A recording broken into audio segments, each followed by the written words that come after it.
வாழ்க வளமுடன். ஓம் நமச்சிவாய. அனைத்து தமிழ் உள்ளங்களுக்கும் வணக்கம். நிகழும் ஸ்ரீ மங்களகரமான குரோதி ஆண்டு ஜூலை மாதம் 17ஆம் தேதி புதன்கிழமை அன்று அனுசம் நட்சத்திரத்தில் ஏகாதசி திதியில் சுப்பிரம் நாமயோகத்தில் வணிசை கரணத்தினில் சித்த யோகம் கூடிய நன்னாளில் இந்த மகத்தான ஆடி மாதம் பிறக்கிறது. ஆடி மாதம் என்றதும் நம் நினைவுக்கு வருவது ஆடிப்பெருக்கு மட்டும்தான். ஆனால் இந்த ஆடி மாதத்தில் நிறைய சிறப்பு அம்சங்கள் உள்ளன. ஆடி செவ்வாய், ஆடி வெள்ளி, ஆடி பூரம், ஆடி அமாவாசை என வரிசையாக நிறைய தினங்கள் கொண்டாடப்படுகிறது. நிறைய சுப தினங்கள் வந்தால் கூட இந்த ஆடி மாதத்தில் யாரும் சுப நிகழ்ச்சிகளை நடத்துவதில்லை. திருமணம் மற்றும் வளைகாப்பு போன்ற சுப நிகழ்ச்சிகளை இந்த மாதத்தில் வைப்பதில்லை. புதுமண தம்பதிகளையும் இந்த மாதத்தில் பிரித்து வைப்பது உண்டு. இந்த ஆடிப்பெருக்கு திருவிழாவின் போது புதுமண தம்பதிகள் புதிய மஞ்சள் கயிறுகளை மாற்றிக்கொள்வார்கள். இந்து ஜோதிடத்தின்படி ஆடி மாதம் ஒரு அசுபமான மாதமாக பார்க்கப்படுகிறது. எனவே இந்த மாதத்தில் திருமணம், சுப நிகழ்ச்சிகள், புதுமனை புகுவிழா என எந்த சுபகாரியங்களும் நடக்காது. இந்த ஆடி மாதத்தை ஒரு சூனிய மாதம் என்றும் கூறுவார்கள். ஆடி மாதத்தை ஒரு சூனிய மாதமாக பார்த்தாலும் இந்த மாதத்தில் ஏராளமான பூஜை மற்றும் விரதம் மேற்கொள்ளப்படுகிறது. இந்த மாதத்தில்தான் சக்தி தேவிகளையும் பைரவர், வாராகி, நரசிம்மர், மகிஷாசுர மர்த்தினி, துர்க்கை அம்மன் போன்றோர்களை பக்தர்கள் மறக்காமல் வழிபடுகின்றனர். எனவே ஆடி மாதத்தில் நிறைய சிறப்பம்சங்களும் இருக்கத்தான் செய்கின்றன.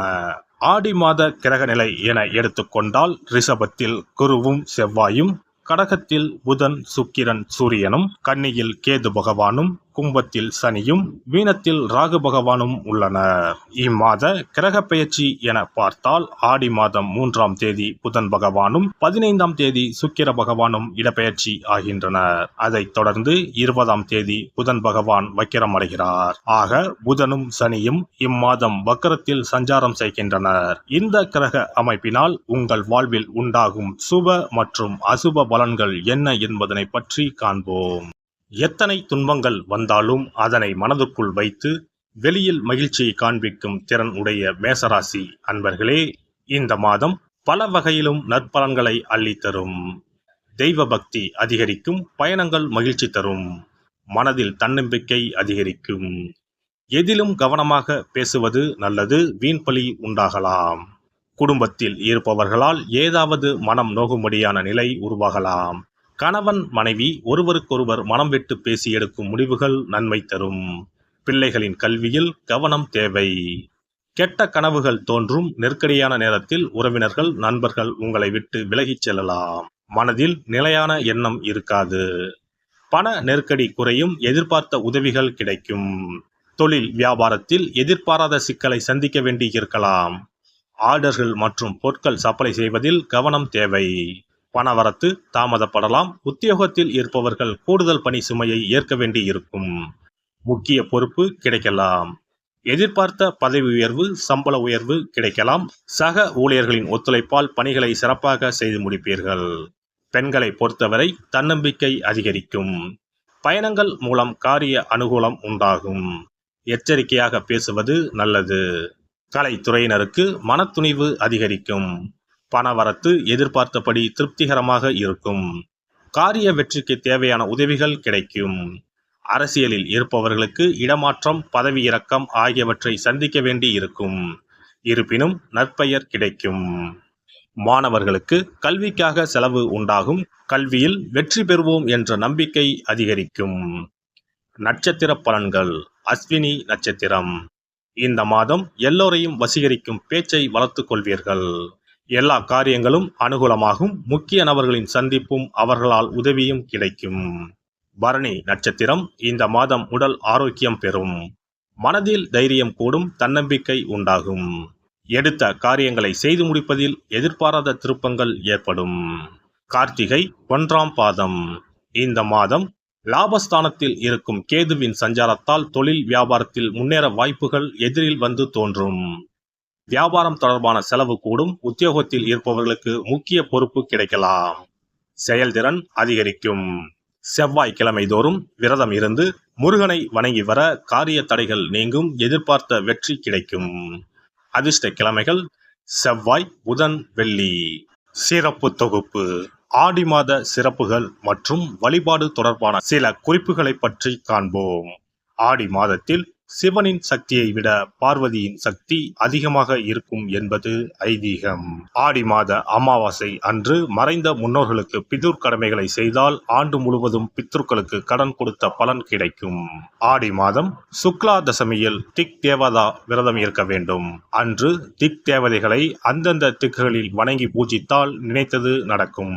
ஆடி மாதம் சுக்லபட்ச ஏகாதசி முதல் கார்த்திகை மாதம் சுக்லபட்ச ஏகாதசி வரை மாத உபவாசம் இருப்பது குடும்பத்தில் அமைதியை ஏற்படுத்தும். ஆடி மாத செவ்வாய்க்கிழமைகளில் கோவிலில் எலுமிச்சப்பழ விளக்கு ஏற்றினால் கூடுதல் பலன்கள் கிடைக்கும். ஆனால் எலுமிச்சப்பழ விளக்குகளை ஒருபோதும் வீட்டில் ஏற்றக்கூடாது. வளர்பிறை துவாதசி நாளில் தொடங்கி கார்த்திகை மாதம் வளர்பிறை துவாதசி நாள் வரை பெண்கள் துளசி பூஜை செய்து வந்தால் நினைத்தது நடைபெறும். வீட்டில் சகல செல்வங்களும் குவியும். ஆடி மாதம் செவ்வாய் வெள்ளிக்கிழமைகளில் காமாட்சி தேவியை வணங்கினால் திருமண தடைகள் விலகி சுபம் உண்டாகும். ஆடி மாதம் முழுவதும் மீனாட்சியை வழிபட்டால் குடும்பத்தில் அமைதி ஏற்படும். ஆடி மாதம் முத்துமாரியம்மனை மனமுருக வழிபட்டால் திருஷ்டிகள் விலகிவிடும். ஆடி மாதம் சுக்ல துவாதசியில் மகா விஷ்ணுவை நினைத்து விரதம் இருந்தால் செல்வம் பெருகும். ஆடி மாதம் சுக்லபட்ச ஏகாதசி தினத்தன்று அன்னதானம் செய்தால் சகல பாக்கியங்களும் கிடைக்கும். இம்மாதம் ஏகாதசி துவாதசி நாட்களில் அரச மரத்தை சுற்றி வந்து வழிபட்டால் வாழ்வில் மகிழ்ச்சி உண்டாகும். ஆடி மாத வெள்ளிக்கிழமைகளில் மகாலட்சுமியை வழிபட்டால் வீட்டில் செல்வம் சேரும். இம்மாதம் ஏதாவது ஒரு வெள்ளிக்கிழமை அம்மனை ஆவாகனம் செய்து வீட்டுக்கு வரவழைத்து வழிபடுவது சிறப்பை தரும். ஆடி மாதம் குத்து விளக்கை லட்சுமியாக பாவித்து அலங்கரித்து வழிபடுதல் வேண்டும். ஆடி மாதம் அம்மனுக்கு பால் பாயசம் சர்க்கரை பொங்கல் வைத்து வணங்குதல் வேண்டும். அம்மனை வழிபடும் போது மறக்காமல் லலிதா சகஸ்ரநாமம் சொல்ல வேண்டும். இம்மாதம் வீட்டில் சிறப்பு பூஜைகள் செய்யும் போது சிறு பெண் குழந்தைகளை அம்மனாக பாவித்து உணவு கொடுத்து ரவிக்கை சீப்பு குங்குமச்சிமிழ் கண்ணாடி வளையல் தாம்பூலம் கொடுக்க வேண்டும். இம்மாதம் அம்மனுக்கு சாற்றப்படும் வளையல்களை பெண்கள் அணிந்து கொண்டால் திருமண பாக்கியம் குழந்தை பாக்கியம் சகல நலன்களையும் நீங்காத செல்வத்தையும் பெறலாம். ஆடி மாத வெள்ளிக்கிழமைகளில் அதிகாலையில் எழுந்து குளித்து தூய ஆடை அணிந்து சாணத்தை பிள்ளையராக பிடித்து செவ்வரளி செம்பருத்தி அருகு கொண்டு சூரிய உதயத்திற்கு முன்னர் விநாயகரை பூஜிக்க வேண்டும். வாழை இலை மீது நெல்லை பரப்பி அதன் மீது கொழுக்கட்டை வைத்து விநாயகரை வழிபட செல்வம் கொளிக்கும்.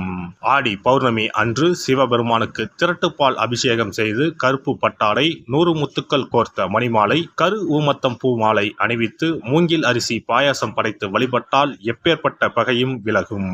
பொதுவாகவே வெள்ளிக்கிழமைகள் அம்பாளுக்குரிய சிறந்த நாட்களாகும். இதனோடு அயனத்துக்குரிய சிறப்பும் சேர்வதால் ஆடி மாதத்தில் வரும் வெள்ளிக்கிழமைகள் அம்பாளுக்கு தனிச்சிறப்பு கொண்டவையாக கருதப்படுகின்றன. எல்லாம் வல்ல இறையருளால் நீங்களும் உங்கள் அன்பு குடும்பமும் உடல் நலம் நீலாயுள் நிறை செல்வம் உயர் புகழ் மெய்ஞானம் ஓங்கி வாழ்க வளமுடன்.